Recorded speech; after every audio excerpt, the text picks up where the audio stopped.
Бүгінде тарих пен мәдениетті тоғыстырған 2000 жылдан астам тарихы бар көне Тараз қаласының сәні де салтанаты да, сәулет өнер ескерткіштері де өзге өңірге қарағанда өзгеше. Бұған дәлел ретінде Айша бибіні айтсақ та, Қараханды айтсақ та, және де басқа заманауи мұнараларды айтсақ та, барлығында тілге дәйек ретінде тие аламыз. Олай болса, алдымен босағасын қостырмайтын тек тұрмастан басталып. Тараз қаламыз 2000 жылдан астам тарихы бар көне қала. Ал өздеріңіз көріп тұрғандарыңыздай, мына бейне біздің қаламыздың сәулетін ашып, ажарын ажарландыра түсетін шамамен 100-120 метр биіктікте орналасқан тектұрмас сәулет өнер ескерткішінен қарағандағы бейне. 14 ғасырда Талас өзенінің бойында бой көтерген тектұрмас сәулет өнер ескерткішінің маңыздылығы сонша, жанында шет елден келген туристер толып жүр. Сол туристермен барынша тілдесіп көрдік. My name is Jessica Lia and I'm from the Netherlands.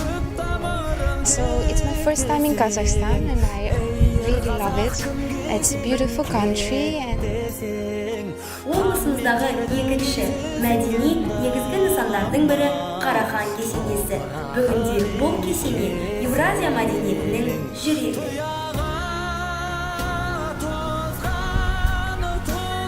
Бүгінде бүткіл Евразияның мәдениеті мен тарихын, сондай-ақ сәулет өнер ескерткішін тоғыстырған Тараз қаласындағы сәулет өнер ескерткіштерінің бірі әрі маңыздысы Қарахан кесенесі болып табылады. Өздеріңіз білетіндей, Қарахан кесенесі шамамен 10 ғасырда бастау алып, Махмұд Боғра Қарахан қабірінің басына орнатылған болады.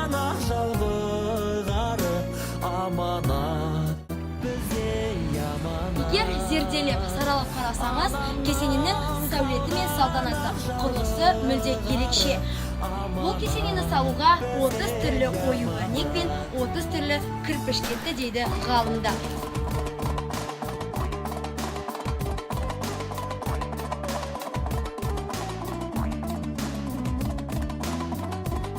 Өздеріңіз көріп тұрған мына мұнара, яғни Алық Қамал, бүгінде Ұлы Жібек жолының жалғасы, яғни керуен сарайы.